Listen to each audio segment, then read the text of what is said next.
Have you ever had your entire career ripped out from under you in a single meeting? I'm not talking about a layoff or a budget cut. I mean sitting across from your boss, the man who's been praising your work for years, and hearing him say, with a straight face, "We've decided to give your position to someone who fits the family culture better."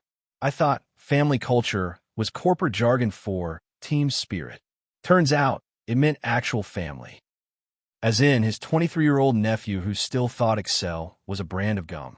And just like that, my role as senior project manager at Halloway and Keene, a job I had built from the ground up over 8 years, was handed to a kid whose most notable work experience was running a popular Instagram meme page.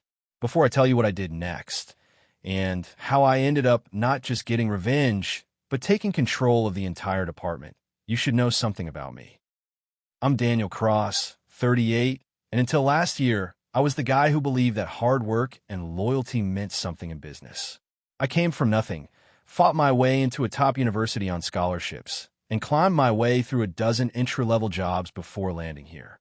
I thought I'd retire at Halloway and Keene, but when they gave my job to their nephew, they started a fire they couldn't control. If you've ever had someone underestimate you, and you've made them regret it, stick around. Subscribe, like, and tell me in the comments how you turn the tables. I think we're going to understand each other. I left that meeting with a smile on my face. Not because I was okay with what happened. Far from it. My smile was the kind that comes when your brain is already calculating. See, they didn't fire me. Not officially. They restructured me into a vague consulting role, still on payroll for the next 3 months. No real duties, just floating. It was meant to be a soft landing, to keep me quiet while their golden boy fumbled his way into my chair. And that, in hindsight, was their first mistake. Because if they'd actually fired me on the spot, maybe I would have licked my wounds, found another company, and moved on. But giving me 3 months of paid access to every file, every system, and every meeting, that was like handing me the keys to the kingdom and saying, "Do whatever you like." I walked out of the building that day into a freezing March wind.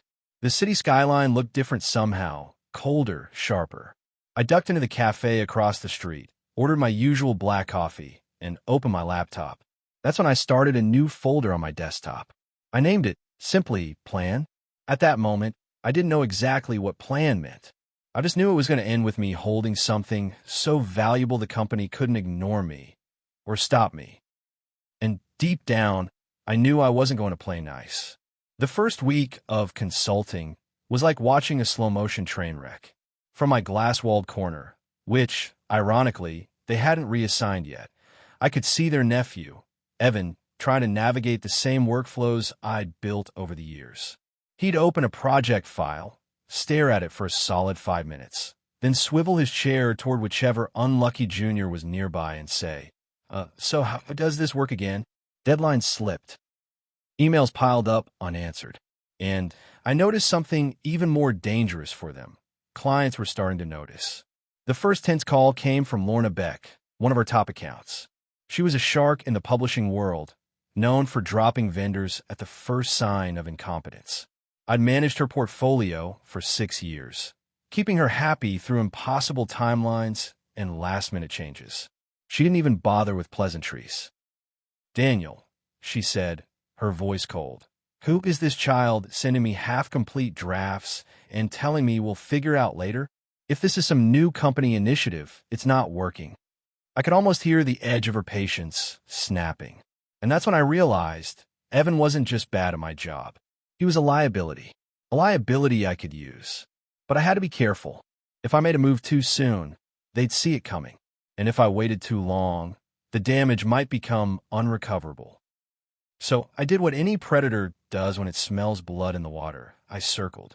By the second week, my consulting role had turned into something of a ghost operation. I wasn't officially assigned to any clients, but word traveled fast. Old contacts began calling me directly, bypassing Evan entirely.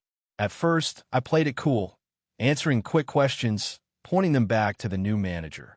But then a few started hinting at something deeper. "Daniel," one said, "are you still involved with our account? Because things feel off." Like off. I knew exactly what they meant. Evan wasn't just inexperienced. He was reckless. I'd seen him overwrite original files with drafts, approve designs without client sign-off, even send the wrong invoices. The more I heard, the more I suspected that his uncle, Richard, our VP, was quietly covering for him. The missing memos, the altered timelines, the "we're trying a new approach" excuses. They were protecting him from imploding. But protecting him meant hiding the truth from the higher-ups, especially Marjorie Keene, the CEO. And Marjorie was not a woman you lied to lightly. I began keeping a private log. Every client complaint, every mistake, every email that proved what was happening. Not to hand in right away, no. This was a chess game, and my opening move had to look like an accident. Still, every day I stayed in that office, the air grew heavier. I could see it in the way people glanced over their shoulders, in the whispered hallway conversations that stopped when I approached. They knew I was watching. The turning point came during a Monday morning status meeting. It was one of those long, overly formal affairs where Richard liked to showcase his vision for the department, which usually meant reading off bullet points I'd written months earlier and pretending they were his. But this time, Evan was running the meeting. He strolled in 10 minutes late, iced coffee in hand, wearing sneakers and a hoodie under his blazer. And in a voice that was almost too casual, he started explaining how we were pivoting away from our established client workflow to streamline creativity. It was corporate nonsense, and everyone in the room knew it. He'd taken a process that had been refined over years and replaced it with a half-baked free-for-all that guaranteed missed deadlines. Then he had the nerve to turn to me, in front of everyone, and say, "Daniel, since you've been here a while, maybe you could take notes for the team? You know, so they don't get lost in all the changes." That was it. 8 years of building this department, and now I was being treated like his personal secretary. My hand actually twitched toward my pen before I caught myself. Instead, I leaned back, folded my arms, and smiled. "Of course," I said, "but you might want to record this, too. Just so you have a copy for when the CEO asks what went wrong." A few people tried to hide their laughter. Evan's face flushed bright red. Richard shot me a glare that could cut glass. For the rest of the meeting, I wrote nothing. But in my head, the next phase of plan was taking shape, and it wasn't just about revenge anymore.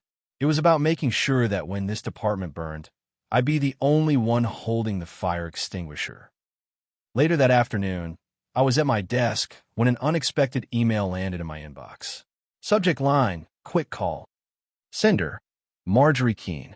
The CEO didn't reach out to people like me directly, not unless something had gone very wrong. Her message was short. "Daniel, need your perspective on a few ongoing projects. Can you talk this evening? Confidential." I stared at the screen for a long moment.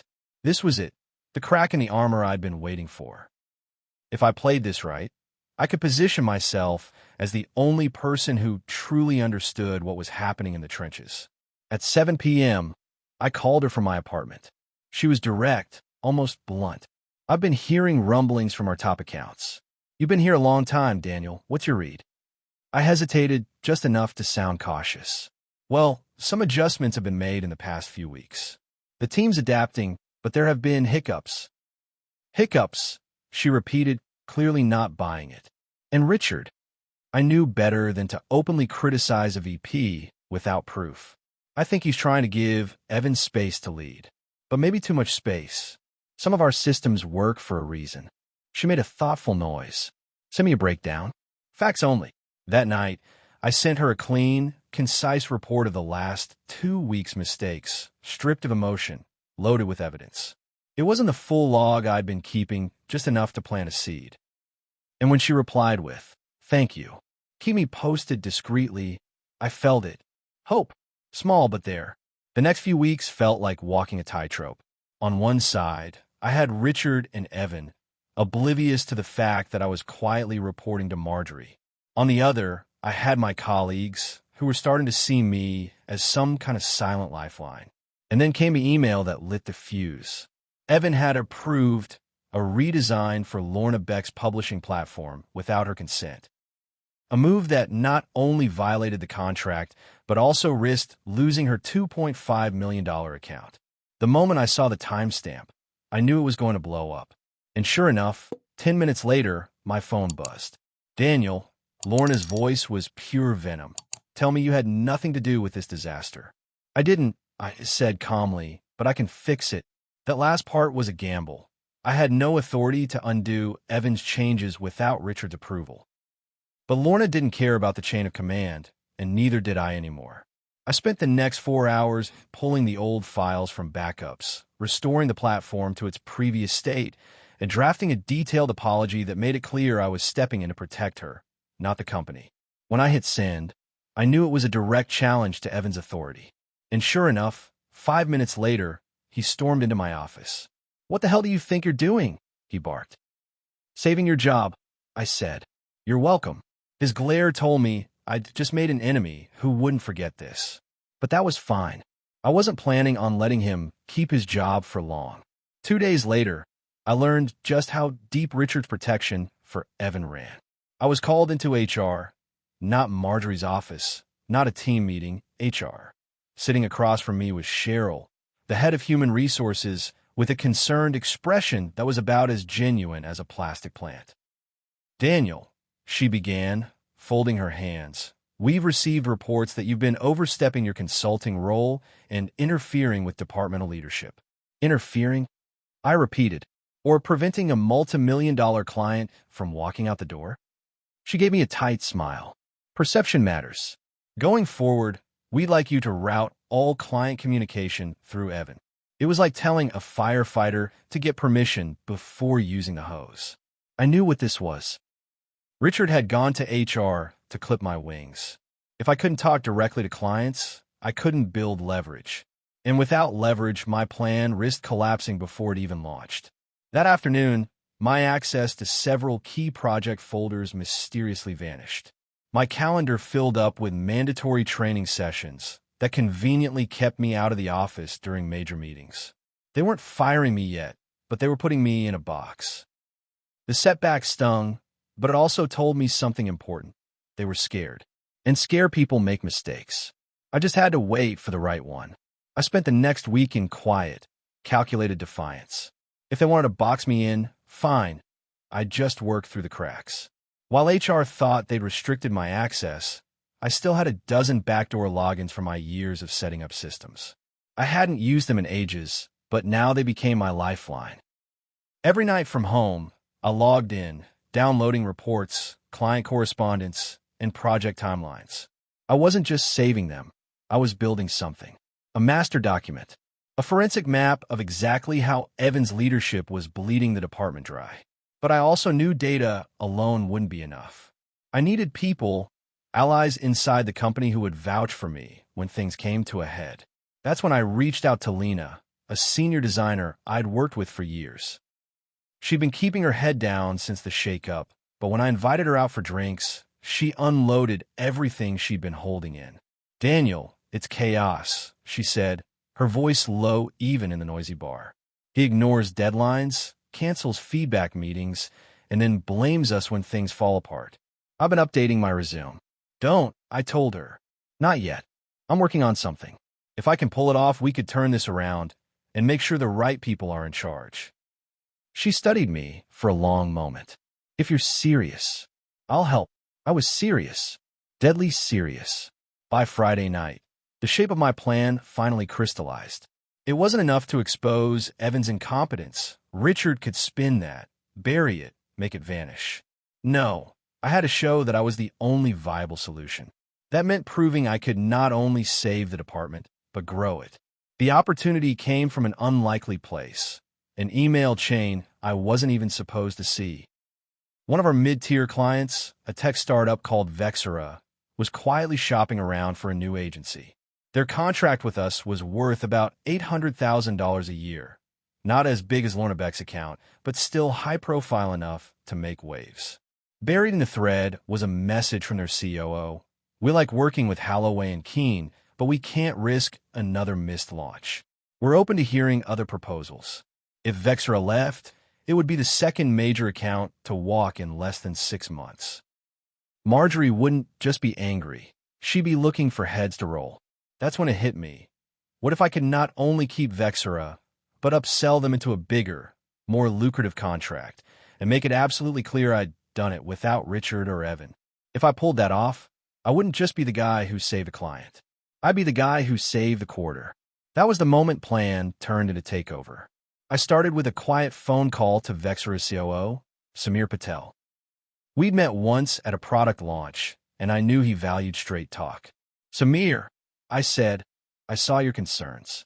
I can't speak for the entire department right now, but if you give me 72 hours, I'll send you a proposal that not only fixes your launch problems, but puts you ahead of schedule. No missed deadlines. No vague promises." There was a pause.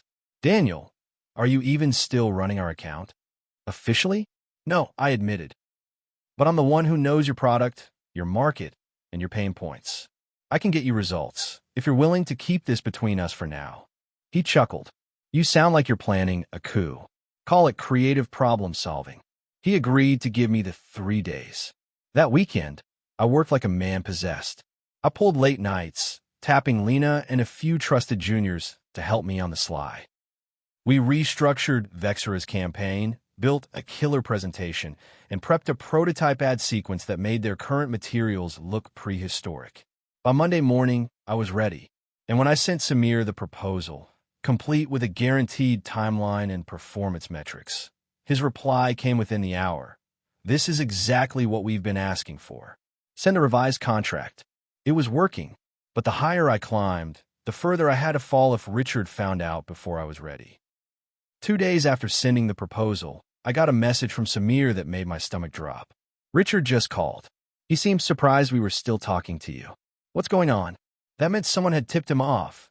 Maybe Lena, maybe one of the juniors I'd pulled in. Or maybe Richard had simply noticed that something was moving without his say-so. I called Samir immediately. "Listen," I said, keeping my voice steady.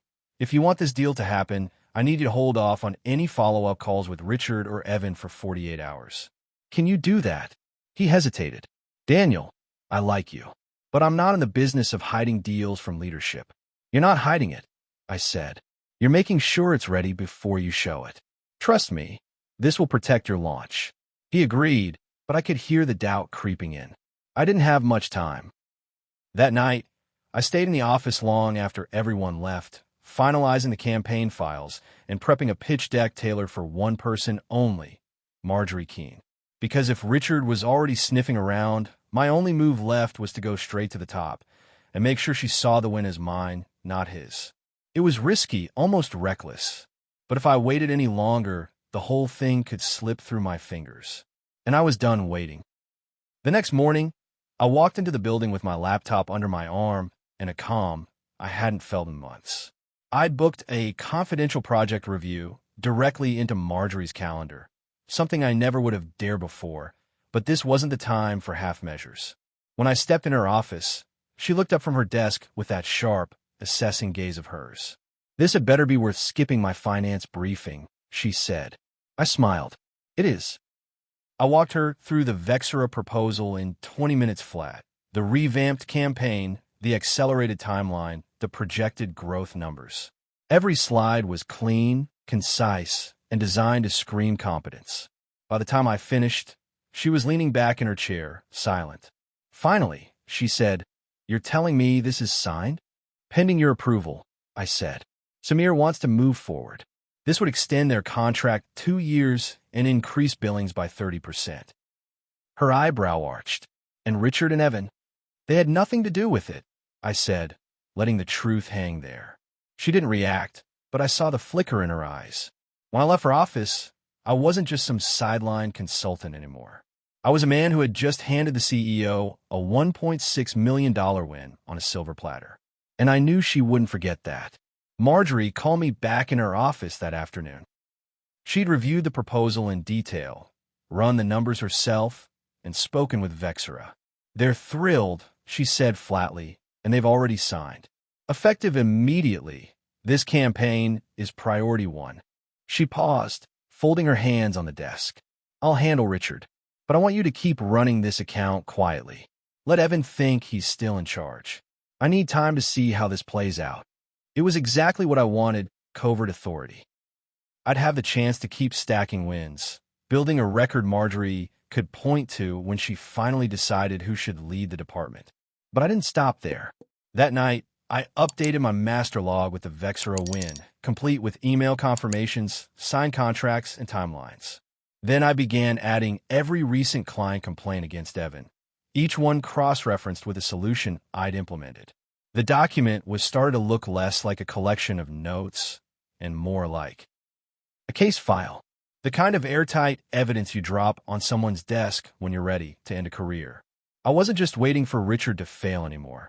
I was preparing the exact moment he'd have no choice but to step aside. And when that moment came, I'd be ready to take the chair. It happened faster than I expected. A week after the Vexera deal went live, Lorna Beck called Marjorie directly. Not Richard, not Evan. Marjorie. She told her, in detail, how Evan had nearly cost her company millions, and how I had single-handedly salvaged the disaster. I didn't know about the call until Marjorie summoned me to her office again. She was in a rare good mood, the kind that made her seem almost human. "Daniel," she said, "you've been getting a lot of unsolicited praise lately." I shrugged. "Just doing my job." Her smile was thin but approving. "That's the thing. You don't technically have a job title right now. I think we should change that." My heart kicked into overdrive. "What do you have in mind?" "Officially, you'll still be a consultant." Unofficially, she leaned forward. "Every major account is yours. You report directly to me. No one else needs to know the full scope of your role for now." It wasn't the public coup I'd envisioned yet, but it was the kind of move that shifted the entire balance of power. And in corporate warfare, power shifts are everything. The moment I left Marjorie's office, I knew I was walking into dangerous territory. Richard and Evan might not know the full scope of my new role, but they'd notice the symptoms soon enough. Accounts moving under my purview, projects bypassing their approval, clients calling me first. And when they did, they wouldn't just be irritated. They'd be desperate. The first shot came that same afternoon. Evan barged into my office, practically vibrating with anger. Why are Beck Publishing and Vexera both sending me updates I've never seen before? I didn't even look up from my laptop. Maybe they're tired of explaining themselves twice. He swore under his breath and stormed out, but not before muttering something about getting this fixed. That was the risk. I wasn't just undermining him. I was dismantling his authority in plain sight. If Richard caught wind of how much ground I'd taken, he'd move against me with everything he had, which meant my timing had to be perfect. I couldn't just sit back and let them notice. I had to choose the moment I forced the confrontation and make sure it was on my terms, not theirs. And deep down, I knew that moment was coming soon. It all came to a head on a Thursday morning. Richard called an emergency department meeting, the kind where the email invite was marked mandatory in all caps. When I walked into the conference room, I could feel the tension humming in the air. Evan was sitting at the head of the table, jaw tight, eyes avoiding mine. Richard stood beside him, flipping through a folder like a prosecutor preparing for trial. "Let's get straight to it," Richard began. "There have been irregularities in the way certain accounts are being managed. Projects are being rerouted, approvals skipped, decisions made without the proper chain of command." He didn't say my name. He didn't have to. I leaned back in my chair, calm. "If you're talking about the accounts that were in danger of walking, then yes, I stepped in. And I delivered results." Richard's voice sharpened. "You're not authorized to manage those accounts." I smiled. Funny, the CEO seems to think otherwise. A ripple went through the room. Richard froze for a fraction of a second, just enough for me to know I'd hit the mark. "You're overstepping," he said finally. "No," I replied, sliding a printed copy of my case file across the table toward him. "I'm cleaning up your mess. And if you want to talk about irregularities, maybe we should go through this together. Or should I just forward it to Marjorie right now?" The silence that followed was delicious. Richard didn't touch the folder. His eyes flicked toward Evan, who looked like he wanted to melt into his chair. The rest of the room sat frozen, pretending to focus on their notes while hanging on every word. Finally, Richard spoke, his voice tight. "We'll revisit this later." I didn't move. "No, I think we should settle it now. Because if Marjorie walks in tomorrow and finds out I've been running the accounts that kept this quarter in the black, and you've been trying to block me. Well, that's going to be an interesting conversation. That was the breaking point. Richard's jaw clenched, his composure fracturing just enough for me to see it. Fear. "This meeting's over," he muttered, gathering his papers and leaving without another word. Evan scrambled after him, not daring to look back. The second the door shut, the tension snapped. Lena caught my eye and gave the smallest nod. Not a victory cheer, not yet, but recognition. Because everyone in that room knew exactly what had just happened. I hadn't just survived their ambush. I'd flipped it. And from that moment, the department wasn't theirs anymore. In the weeks that followed, the shift was undeniable. Clients stopped calling Evan altogether. Project leads came to me first, quietly slipping documents across my desk for review. Even the most cautious team members started looping me into emails just to keep you in the loop, Daniel. Richard avoided me like I carried a contagion. He stopped dropping by unannounced, stopped making little speeches in meetings. It was as if he'd realized that every interaction risked handing me more ammunition. Evan tried to keep up appearances, but without Richard's constant interference, his shortcomings were fully exposed. Missed deadlines piled up, and his once smug confidence evaporated. Late one evening, I sat alone in my office, looking at the city lights through the glass. I thought about the man I'd been 8 months ago, the one who thought loyalty was enough, that hard work alone would protect you. That version of me was gone. I wasn't the quiet workhorse anymore. I was someone who could play the game and win. And for the first time, I realized I didn't just want my old job back. I wanted more. The official announcement came in early September. Marjorie called a full department meeting, something she rarely did. Richard and Evan were nowhere to be seen. She stood at the head of the table, expression as sharp as ever. Effective immediately, Daniel Cross will be taking over as Director of Project Operations. He will be reporting directly to me. For a second, the room was silent. Then came the ripple of applause. A few people actually smiled openly, relief written on their faces. It was everything I'd worked for, but it felt different than I'd imagined back in March when I'd walked out of that meeting stripped of my title. Back then, it was about revenge, about proving them wrong. Now, it was about something bigger, protecting the people who'd stuck by me, building a department that worked because it was led by competence, not connections. After the meeting, Lena came up and said, "Took you long enough." I laughed. "Guess I don't move as fast as a 23-year-old Instagram star." She smirked. "No, you move smarter." That night, walking out into the crisp evening air, I thought back to that freezing March day when they gave my job to their nephew. I remembered the sting, the humiliation, and the quiet promise I'd made to myself over a cup of black coffee. I will make this right. And I had. If you've ever been underestimated, sidelined, or told you didn't belong, remember this. Sometimes the best revenge isn't taking someone's place. It's taking the whole damn table they're sitting at. If you've been with me through this story, you know how much this one means. Hit subscribe, drop a comment, and tell me.